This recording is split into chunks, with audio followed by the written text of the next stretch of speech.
Learners, welcome to Adiology and in today's session हम start करेंगे आपका ह्यूमन हेल्थ एंड डिजीजेस का part 2। Okay, so आज part 2 हम स्टार्ट कर रहे हैं। ऑलरेडी पार्ट 1 हम कंप्लीट कर चुके हैं एंटीबॉडी तक, जहां पे हमने कंप्लीट करा था। आई बटन में आपको लिंक मिल जाएगा, डेफिनेटली पहले उसे कंप्लीट करिए तब ये वाला पार्ट स्टार्ट करिए। तो आज के सेशन में हमें क्या पढ़ना है? आज के सेशन में बहुत सारी चीजें हैं पढ़ने को। देखो, सबसे पहले हम स्टार्ट करेंगे आपका इम्यून रिस्पॉन्स से। ओके, सो इम्यून रिस्पॉन्स आपको कैसा देखने के लिए मिलता है, इस चीज को अच्छी तरीके से हम देखेंगे। उसके बाद हम पढ़ेंगे आपका ऑटो इम्यून डिसऑर्डर, ठीक है, एलर्जीज को हम जानेंगे। फिर लास्ट में हमें देखने के लिए मिलेगा एड्स। ओके, एड्स बहुत इंपॉर्टेंट है, 5 मार्क्स का आपके एग्जाम में आता है 12th बोर्ड्स में, ठीक है। तो 5 मार्क्स की जो चीज है बहुत इंपॉर्टेंट, विच इज एड्स, अच्छी तरीके से हम लास्ट में पढ़ेंगे आज के सेशन में। ओके, इसके बाद एक और सेशन होगा जिसमें हम ये पूरा ही चैप्टर अच्छी तरीके से कंप्लीट कर लेंगे पार्ट 3 में। तो यहाँ पे हम स्टार्ट करेंगे आपका इम्यून रिस्पॉन्स से। अब देखो, इम्यून रिस्पॉन्स कौन देता है? आपकी इम्यूनिटी। पूरा जो आपका इम्यून सिस्टम है ना, वो इम्यून रिस्पॉन्स देता है। अब ये दो तरीके का होता है, एक होता है आपका ह्यूमरल इम्यून रिस्पॉन्स और दूसरा होता है आपका cell mediated immune response. Humoral वाला कौन सा होता है, सेल मीडिएटेड वाला कौन सा होता है? देखो, ह्यूमरल, जब भी हम ह्यूमरल वर्ड की बात करेंगे ना, तो हमेशा याद रखना ह्यूमरल वर्ड यूज करा जाता है फ्लूइड के लिए। किसके लिए? फ्लूइड के लिए, ठीक है। और ये जो फ्लूइड है ना, हमारी बॉडी में कौन सा फ्लूइड देखने के लिए मिलता है आपको? It is blood. ओके, तो सबसे ज्यादा देखने के लिए मिलता है ब्लड। तो जब भी हम बात करेंगे ह्यूमरल की, कहीं पे भी बात हो ह्यूमरल की, तो ध्यान में लाना कि फ्लूइड से रिलेशन है और बॉडी फ्लूइड कौन सा है हमारा? ब्लड। तो ब्लड में जो इम्यून रिस्पॉन्स आपको देखने के लिए मिलता है उसे हम बोलते हैं ह्यूमरल इम्यून रिस्पॉन्स। इसे हम बोलते हैं AMIS, it is antibody mediated immune response, दूसरा नाम है इसका, राइट। अब यहाँ पे ये जो पूरा इम्यून रिस्पॉन्स है ना, ये एंटीबॉडी के थ्रू ही होता है। किसके थ्रू होता है? एंटीबॉडी, जो कि आपकी ब्लड में प्रेजेंट रहती है। और ये एंटीबॉडी का फॉर्मेशन कौन करते हैं? आपके लिम्फोसाइट सेल्स। ओके, सो लिम्फोसाइट सेल्स जो है वो आपका एंटीबॉडी का प्रोडक्शन करेंगे। कहाँ में? ब्लड में। और ब्लड में पैथोजन किल होगा किसके थ्रू? एंटीबॉडी के थ्रू। ये सारी चीजें आपको ब्लड में देखने के लिए मिल रही है, इसलिए यहाँ पे इस रिस्पॉन्स का नाम रखा गया है ह्यूमरल इम्यून रिस्पॉन्स। यहाँ पे एंटीबॉडी ही है जो कि रिस्पॉन्स जनरेट कर रही है, that's why it is known as AMIS, right. अच्छे से समझ में आया? इम्यून ह्यूमरल इम्यून रिस्पॉन्स और AIMS दोनों ही की चीज है। Okay, move on to the second, cell mediated immune response. Cell mediated immune response मतलब यहाँ पे सेल का ज्यादा रोल है। तो यहाँ पे जो अपना इंपॉर्टेंट रोल प्ले करते हैं वो आपके टी लिम्फोसाइट्स। तो बी लिम्फोसाइट्स हमने कहाँ देखे?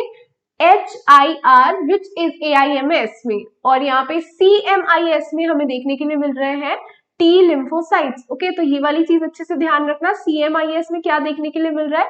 T lymphocytes. टी लिम्फोसाइट्स के कितने टाइप होते हैं? 4 टाइप्स प्रेजेंट देखने के लिए मिलते हैं, जो कि हमने पिछले सेशन में करे। अच्छे से देखा होगा पिछला सेशन, तो याद होगा आपको चारों ही टी लिम्फोसाइट्स, राइट।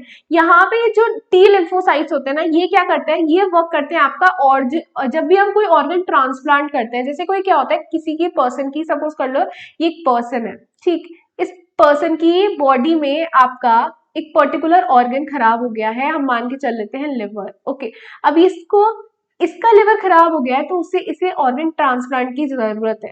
तो कोई एक ये वाला पर्सन है, डिफरेंट पर्सन, ठीक है, ये अपना लिवर इसे देगा और इसकी बॉडी में ट्रांसप्लांट होगा, राइट। तो अब इसकी बॉडी का तो ये सेल नहीं, ये वाला लिवर इसकी बॉडी का तो सेल नहीं, इसकी बॉडी का है, सेकेंड पर्सन की बॉडी का। ओके, तो यहाँ पे इसकी बॉडी ना, फर्स्ट पर्सन की बॉडी उस सेल्स को रिजेक्ट करेगी। क्यों रिजेक्ट करेगी?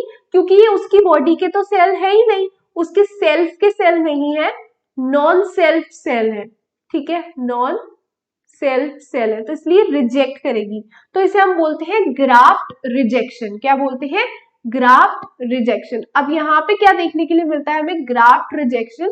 तो ये सारी चीजें ग्राफ्ट रिजेक्शन की क्यों हो रही है? ये पॉसिबल हो पा रही है आपका सेल मीडिएटेड इम्यून रिस्पॉन्स के थ्रू, जो कि आपका टी लिम्फोसाइट शो करते हैं। ओके, ये चीज समझ में आई। अब यहाँ पे तो मैंने लिवर का एग्जाम्पल लिया था, इट मे बी आई, ठीक है, इट्स मे बी किडनी भी हो सकती है। ओके, बहुत सारी चीजें हो सकती है जिनका ट्रांसप्लांट होता है। तो मेनी एग्जाम्पल्स हो सकते हैं, लेकिन एक चीज दिमाग में सोच लेना, कि ऑर्गन ट्रांसप्लांट है। Okay, move on to the next topic which is vaccination and immunisation. देखो वैक्सीनेशन और इम्यूनाइजेशन में आपको क्या देखने के लिए मिलता है, यहाँ पे एक ऐसी प्रोसेस है जिसमें हम क्या करते हैं, कोई भी वीकेंड पैथोजन और इनएक्टिव पैथोजन एक पर्सन की बॉडी में एंटर करवाते हैं ताकि हम उसे एक डिजीज के अगेंस्ट प्रोटेक्शन दे पाए। फॉर एग्जाम्पल ना, वीकेंड पैथोजन क्या होता है, इनएक्टिव पैथोजन क्या होता है। देखो वीकेंड पैथोजन और इनएक्टिव पैथोजन क्या होता है, यहाँ पे क्या देखने के लिए मिलता है आपको, कोई भी सपोज कर लो आपके एक है ना, आप बोल सकते हो कि एक कोई बहुत बड़ा गैंगस्टर है, ठीक है, गैंगस्टर के पास क्या होती है, गन टू शूट, राइट। तो उसके पास से अगर हमें सारी गन ले लूं, ठीक है, तो वो क्या कर पाएगा, गैंगस्टर कुछ कर पाएगा, हाथ पैर चलाएगा, लेकिन इतना अच्छी तरीके से किल तो नहीं कर पाएगा ना। अगर हमने उससे गन ले ली तो वो कैसे किल करेगा, नहीं कर पाएगा, ठीक। पैथोजन भी कुछ इसी तरीके से है। पैथोजन को हम क्या बोलते हैं, डिजीज कॉजिंग ऑर्गेनिज्म। लेकिन अगर उस डिजीज कॉजिंग ऑर्गेनिज्म से मैं उसकी पैथोजेनिसिटी ले लूं, यानी कि मैं उसके सारा जो जिसकी वजह से वो कॉज कर रहा था आपका डिजीज, वो मैंने ले लिया, तो वो कैसे पैथोजेनिसिटी कॉज करेगा। एक एग्जांपल ले लेते हैं, वीकेंड और इनएक्टिव पैथोजन के लिए स्नेक आपका क्या होता है, स्नेक में आपका पॉइजन होता है, ठीक। कहाँ होता है, उसकी सलाइवरी ग्लैंड में। अब अगर यहाँ पे जितने भी आपने जो देखते हो स्नेक, वो स्नेक डांस करता है, ऐसी चीज हमें देखने के लिए मिलती है, तो वो स्नेक को कैसे काबू में कर पा रहे हैं, एक तो वो बहुत, उनके पास बहुत लाइट आपका पॉइजन होता है, ठीक। दूसरी चीज वहां से वो हटा देते हैं, ठीक है। तो ये चीज आपको देखने के लिए मिलती है कि हमने ना उससे उसकी पैथोजेनिसिटी ले ली, उससे पॉइजन ले लिया, तब हमारे लिए वो सेफ है, ओके, और अब हम उसके साथ रह सकते हैं। तो यहाँ पे जो पैथोजन है ना, इससे भी मैंने वो चीज ले लिया, वो गन ले ली है, जिसकी वजह से ये बहुत ज्यादा आपका पैथोजेनिसिटी कॉज कर रहा था, डिजीज कॉज कर रहा था, वो चीज हमने ले ली, उसे हम बोलते हैं वीकेंड और इनएक्टिव पैथोजन। और ये हम क्या करते हैं, एक पर्सन की बॉडी में डालते हैं ताकि हमें उसके अगेंस्ट, प्रोटेक्शन के अगेंस्ट क्या मिले, हमें प्रोटेक्शन मिले उस पर्टिकुलर डिजीज के अकॉर्डिंग। अब यहाँ पे देखो हर वैक्सीन अलग अलग होती है, हर डिजीज की वैक्सीन अलग होगी, एक वैक्सीन हर डिजीज के लिए नहीं चलती, ओके, ये वाली चीज ध्यान में रखना। इस प्रोसेस को हम बोलते हैं वैक्सीनेशन। अब इम्यूनाइजेशन में क्या डिफरेंस है, इम्यूनाइजेशन में ये डिफरेंस है कि आपने जो वैक्सीन दी है बॉडी में, वैक्सीन क्या है, जो आपने इनएक्टिव पैथोजन एंटर करवाया, इंट्रोड्यूस करवाया बॉडी में, उसके अगेंस्ट बॉडी क्या करे, आपका एंटीबॉडी का फॉर्मेशन करे। अब मुझे जल्दी से बताओ, एंटीबॉडी का फॉर्मेशन कौन करता है, इट इज बी लिम्फोसाइट्स। दिमाग ने कैच करा, बी लिम्फोसाइट्स क्या होते हैं, आपका जो एंटीबॉडी का फॉर्मेशन करते हैं, ठीक है। तो यहाँ पे इम्यूनाइजेशन क्या है, कैसी प्रोसेस है जिसके थ्रू आपका एंटीबॉडी का फॉर्मेशन हो रहा है अगेंस्ट द वैक्सीन, वैक्सीन जो कि आपने दिया बॉडी में इनएक्टिव पैथोजन का, ठीक है।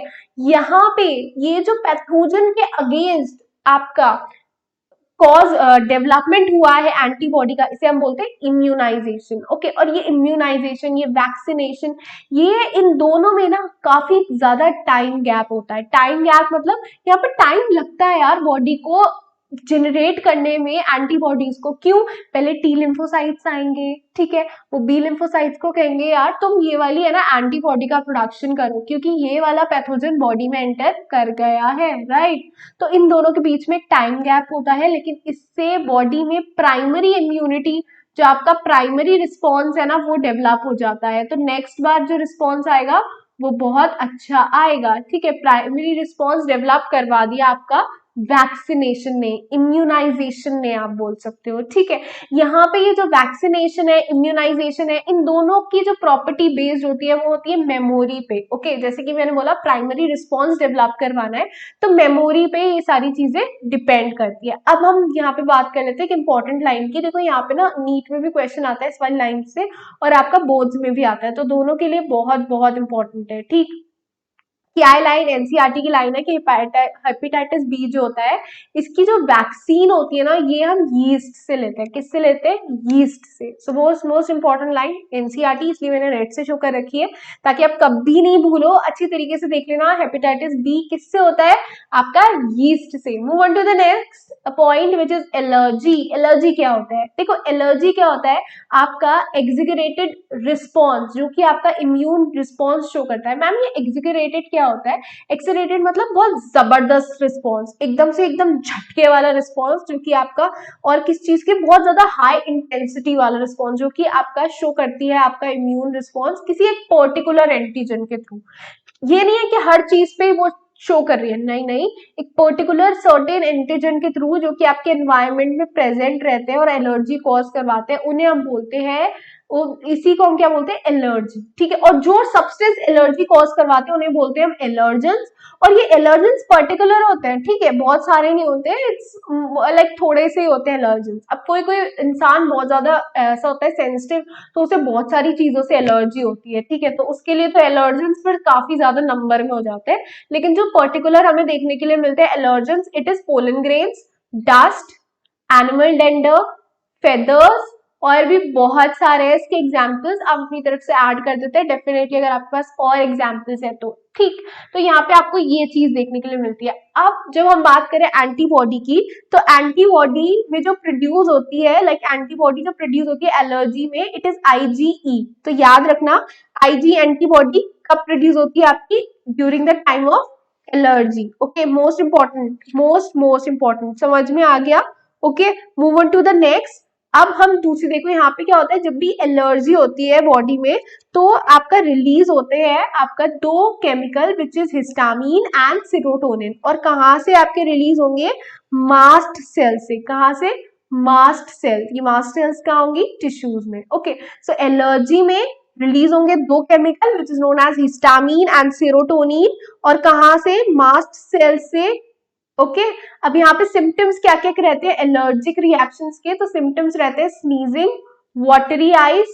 वाटरी आईज मतलब आपको आंखों में पानी देखने के लिए मिलेगा, रनिंग नोज देखने के लिए मिलेगी, ब्रीथिंग आप अच्छी तरीके से नहीं कर पाओगे, डिफिकल्टी होगी ब्रीथिंग में, ठीक है, इसको हम क्या बोलते हैं, आपका एलर्जी, एलर्जी के सिम्टम्स। अब यहाँ पे हम क्या कर सकते हैं जो एलर्जी को हम ठीक करवा दें, तो यहाँ पे रिड्यूस कर दें एलर्जी के सिम्टम्स, तो इसके लिए हम एंटी हिस्टामिन ड्रग यूज करते हैं। देखो बॉडी में हिस्टामिन रिलीज हो रहा है, तो एंटी हिस्टामिन हम यूज करेंगे तो उसमें कंट्रोल आएगा, ठीक है। एड्रेनालिन हम यूज करते हैं, स्टेरॉइडियल ड्रग्स हम यूज करते हैं, किससे, सिम्टम्स को रिड्यूस करने के लिए एलर्जी में। ठीक, यहाँ पे इसके बाद ऑटो इम्यूनिटी। ऑटो इम्यूनिटी क्या होती है, देखो ऑटो इम्यूनिटी यहाँ पे बॉडी खुद के सेल्स के अगेंस्ट आपका सेल का फॉर्मेशन करने लगती है, मतलब खुद के जो ओन बॉडी सेल्स है ना, उन्हें पहचान नहीं पाती और उन्हीं के अगेंस्ट आपका इम्यून रिस्पॉन्स डेवलप करने लगती है। इसी को बोलते हैं हम ऑटो इम्यूनिटी, या फिर बोलते हैं ऑटो इम्यून डिसऑर्डर। ओके, ये जेनेटिक फैक्टर्स की वजह से भी होता है, एनवायरमेंटल फैक्टर्स की वजह से भी होता है। ओके, सो दोनों चीजें यहाँ पे आपको देखने के लिए मिलती है। अब यहाँ पे जेनेटिक रीजंस प्लस लिख दो यहाँ पे एनवायरमेंटल फैक्टर्स। ओके, एनवायरमेंटल, इसमें लिख लेना फैक्टर्स।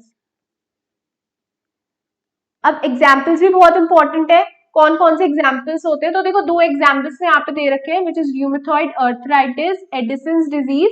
इसमें आप चाहो तो बहुत अच्छे अच्छे एग्जाम्पल्स ऐड कर सकते हो, which is Graves disease. Okay, एक और एग्जाम्पल आप अच्छी तरीके से ऐड कर सकते हो यहाँ पे, ये है आपका माइस्थीनिया ग्रेविस।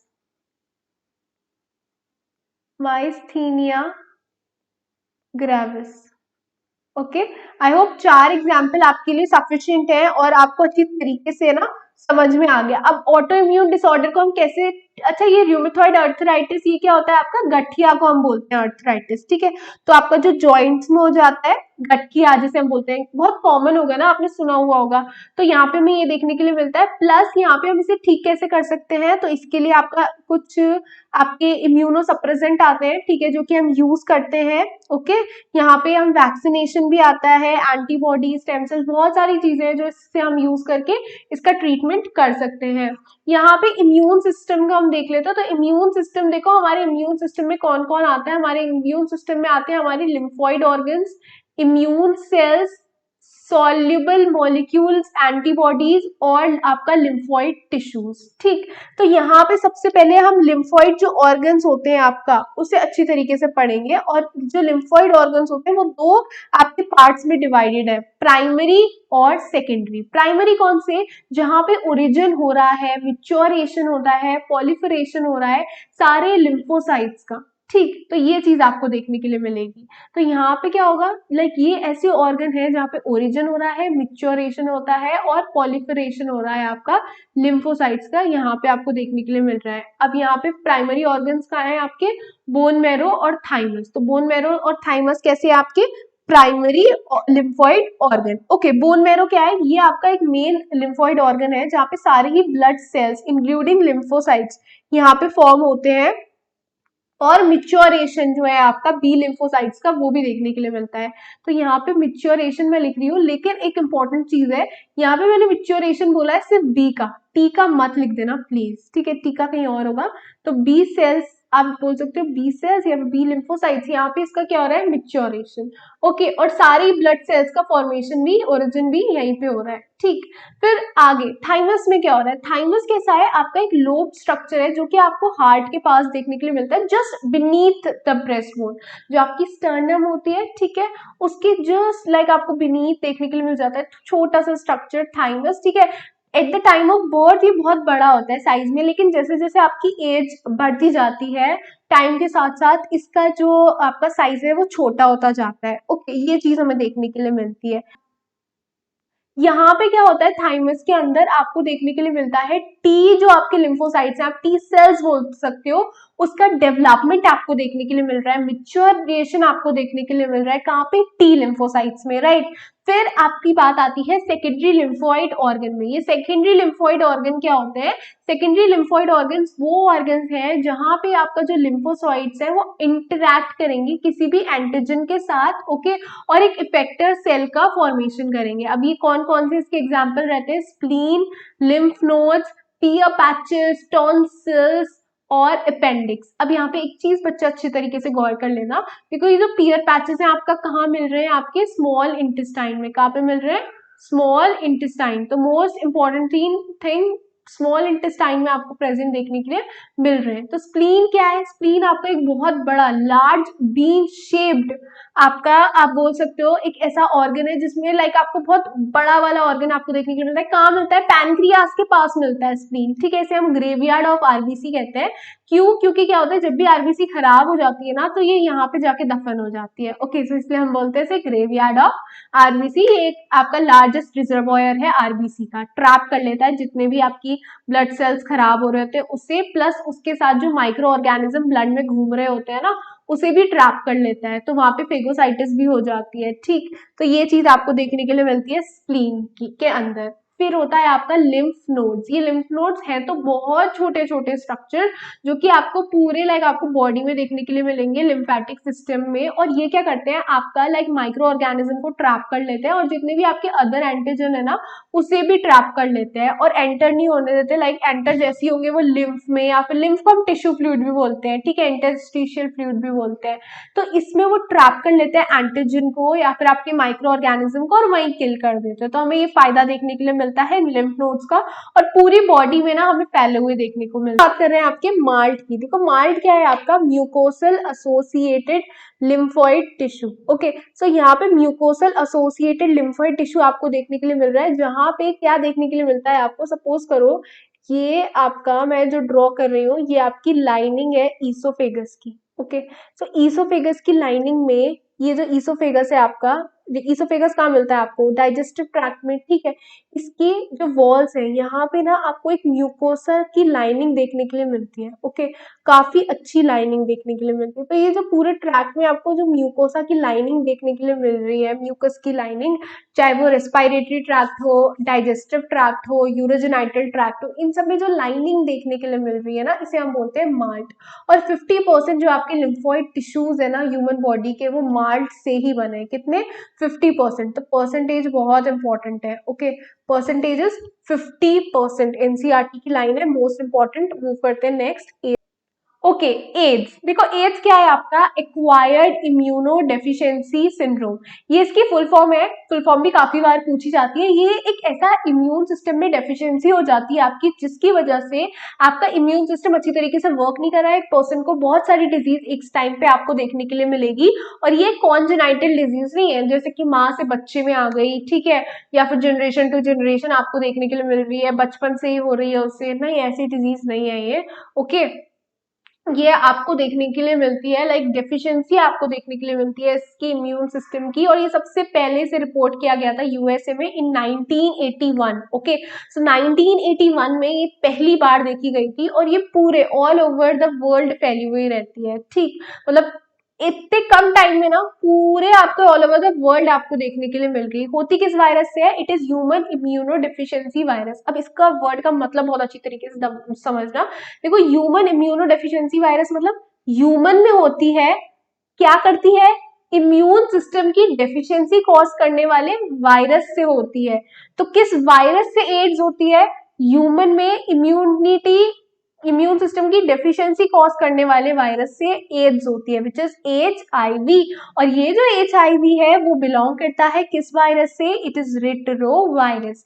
यहाँ पे जो HIV है इसके अंदर जो आपको जेनेटिक मटेरियल देखने के लिए मिलता है, जेनेटिक मटेरियल को हम क्या बोलते हैं, जीनोम भी बोलते हैं। ओके, सो ये जो जेनेटिक मटेरियल आपको देखने के लिए मिलता है it is RNA। Okay, so which is ribose nucleic acid. तो देखो ये एड्स की लाइफ साइकिल है। देखो यहाँ पे आपको रेट्रोवायरस देखने के लिए मिल रहा है, ये रेट्रोवायरस के पास RNA है, RNA के ऊपर आपको प्रोटीन कोड देखने के लिए मिल जाएगा जिसे हम बोलते हैं एनवेलप। ओके, अब ये जो एनवेलप है इसके अंदर जो आपको RNA देखने के लिए मिल रहा है, ये RNA क्या होगा, आपका प्लाज्मा मेम्ब्रेन के ऊपर तो प्रोटीन कोड रह जाएगा।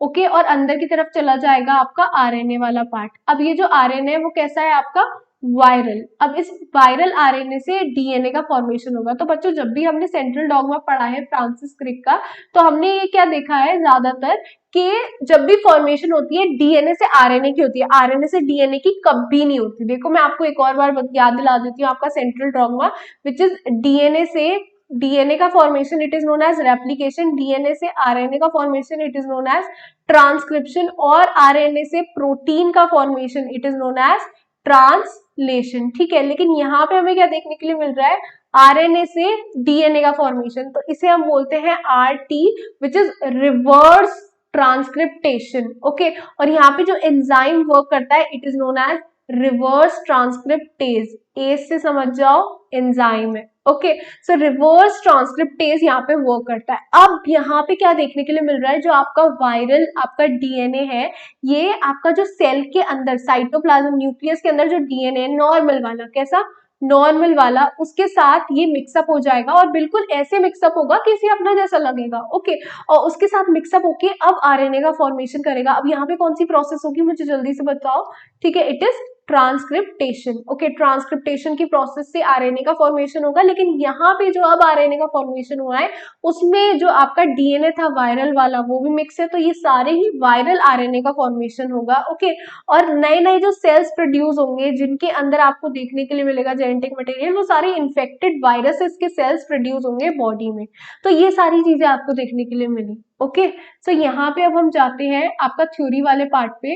देखो यहाँ पे हमने पूरी जो लाइफ साइकिल देखी, लाइफ साइकिल हमने क्या देखी, after getting into the body of a person virus enter करा मैक्रोफेजेस में। ओके, और मैक्रोफेजेस में RNA जो है वो सबसे पहले आपका वायरल DNA में कन्वर्ट हुआ by the enzyme known as reverse transcriptase, और यहाँ पे जो वायरल DNA था वो आपका जो सेल का नॉर्मल DNA है, होस्ट सेल का नॉर्मल DNA, उसके साथ ऐसा कुछ मिक्सअप हो गया और प्रोड्यूस करा उसने वायरसेस के बहुत सारे इन्फेक्टेड सेल्स। ओके, यहाँ पे मैक्रोफेजेस में ये सारी चीजें जो हुई है सेल्स के अंदर, ठीक है, प्रोडक्शन हुआ है वायरसेस का। तो यहाँ पे जो आपका मैक्रोफेजेस है वो आपका फैक्ट्री की तरीके से बिहेव कर रही है, नए नए सेल्स वायरसेस सेल्स की प्रोडक्शन के तरीके से बिहेव कर रही है। तो इसे हम बोलते हैं HIV फैक्ट्री। समझ में आया क्यों बोलते हैं, क्योंकि इसी के अंदर फॉर्मेशन हो रहा है नए नए आपके वायरस पार्टिकल्स का। यहाँ पे जो वायरस पार्टिकल है एंटर लाइक आपका जैसे ही एंटर करेंगे ब्लड में, ठीक है, तो क्या दिखेगा इन्हें, T लिम्फोसाइट्स। कौन सी T lymphocytes, helper T lymphocytes. देखो 4 तरीके के लिम्फोसाइट्स होते हैं, ठीक है, लेकिन उसमें से भी कौन सा हम TH की बात कर रहे हैं विच इज हेल्पर T। इसको क्या जाके ये ना इन्फेक्ट करेंगी और इसको क्या कर देंगी, पूरी तरीके से खत्म कर देंगी बॉडी में। तो हमें एक ड्रामेटिक डिक्रीज देखने के लिए मिलेगा कि बॉडी में जो आपका टी लिम्फोसाइट, जो हेल्पर टी लिम्फोसाइट्स का नंबर है वो काफी ज्यादा डिक्रीज देखने के लिए मिलेगा उसकी बॉडी में जिस पर्सन को एड्स हुआ है, ठीक है, जो कि आपका HIV पॉजिटिव है, जिसके अंदर HIV वायरस है, जो HIV पॉजिटिव है उसे हमें देखने के लिए मिलेगा उसकी बॉडी में TH जो आपका हेल्पर टी लिम्फोसाइट्स है उसका बहुत ज्यादा डिक्रीमेंट देखने के लिए मिलेगा। अब जैसे यहाँ पे जब बॉडी में टी सेल्स का डिक्रीमेंट हो जाएगा तो इम्यूनिटी क्या होगी, पर्सन की मतलब बहुत ज्यादा डिक्रीज हो जाएगी।